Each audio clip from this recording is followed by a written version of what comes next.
भगत सिंह जी की डेथ से और भगत सिंह जी राजगुरु और सुखदेव को जो फांसी की सजा सुनाई गई उससे रिलेटेड आज मैं एक आपको वाकया बताता हूँ कि महीना था मार्च का और वर्ष था 1931। 3 मार्च को पहले जब भगत सिंह जी की माताजी उनसे मिलने के लिए जेल में आई, लाहौर के सेंट्रल जेल में, तो भगत सिंह जी ने उनसे कहा कि माताजी आप मेरी लाश को लेने मत आना, आप कुलतार को भेज देना, क्योंकि आप जब आओगे तो आप हो सकता है मेरी लाश देख करके रोने लगो, तो लोग कहेंगे भगत सिंह की माँ देखो रो रही है।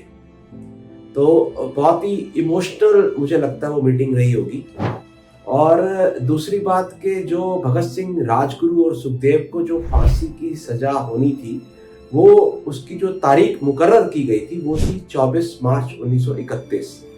लेकिन अंग्रेज सरकार इतनी डरी हुई थी कि मतलब उनको डर था कि कहीं इनकी जब हम इनको फांसी देंगे तो कहीं दंगे ना भड़क जाए और लोग कहीं जेल पर ही ना अटैक कर दें।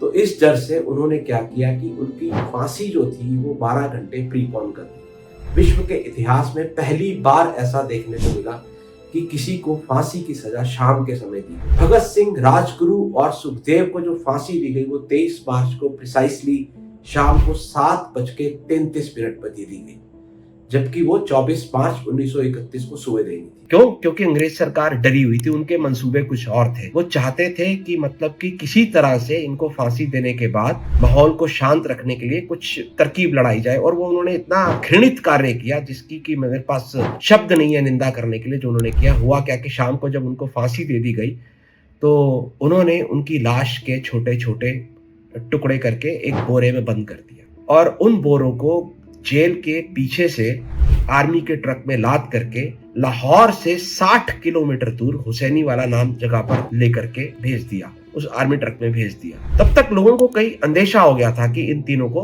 फांसी चढ़ा दिया गया है। बाहर प्रदर्शन शुरू हो गए, तो इन्होंने चोरी छुपके उन ट्रकों में उन लाशों को जो बोरे में भर दी गई थी टुकड़े टुकड़े करके, उनको हुसैनी वाला भेज दिया। वहां पर अंग्रेजों ने क्या किया कि जो इनके लोग गए थे वहां पर, तब तक अंधेरा हो चुका था, और उन्होंने क्या किया कि लाशों के टुकड़ों को निकाल करके उस पे मिट्टी का तेल डाल करके जलाना शुरू कर दिया। तो उस समय गांव वालों ने देखा कि ये कुछ अप्रत्याशित हो रहा है, ये कुछ आग सी दिख रही है। जब लोग वहां जमा हुए तो उनको पता चल गया कि ये बॉडीज जो है भगत सिंह, राजगुरु और सुखदेव की है। उन्होंने दूर से शोर मचाना शुरू कर दिया। इतने में क्या हुआ, वहां पर मौजूद जो जेल के लोग थे, आर्मी के लोग थे, ब्रिटिश आर्मी के, उन्होंने उन लाशों के टुकड़ों को, अधे जले टुकड़ों को सतलुज में बहा दिया और वहां से भाग खड़े हुए। लेकिन गांव के लोगों के मन में इतनी श्रद्धा थी, इतना अटूट प्रेम था इन तीनों के लिए, उन्होंने उस नदी में से उनके बचे हुए टुकड़े निकाले और पूरी श्रद्धा के साथ उनका क्रिमेशन किया।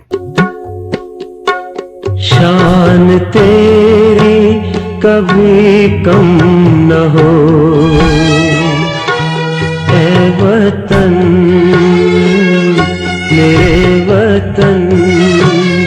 और वो जो क्रिमेशन जिस स्थान पे किया गया उस जगह को बोलते हैं हुसैनी वाला, जो कि भारत पाकिस्तान के बिल्कुल बॉर्डर पर है। और फिरोजपुर में, पंजाब के फिरोजपुर में ये स्थान है, ये पवित्र स्थान है, जहाँ पर मतलब कि हर भारतीय को, मैं बार बार बोलता हूँ कि हर भारतीय को एक बार जाकर के नमन करना चाहिए। क्योंकि भगत सिंह, राजगुरु और सुखदेव ने जो जान देश के लिए दी, वो अपने किसी स्वार्थ के लिए नहीं दी थी, वो आज के नौजवानों के लिए, आज के भारत के लिए दी थी। तो आज के नौजवान इतना तो कर ही सकते हैं कि उनको याद रखें, अपनी स्मृतियों में उनको नमन करें और वो स्थान को जाकर के नमन करें जहां पर ये घटना हुई थी।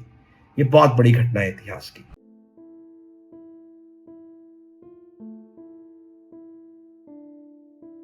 जय हिंद।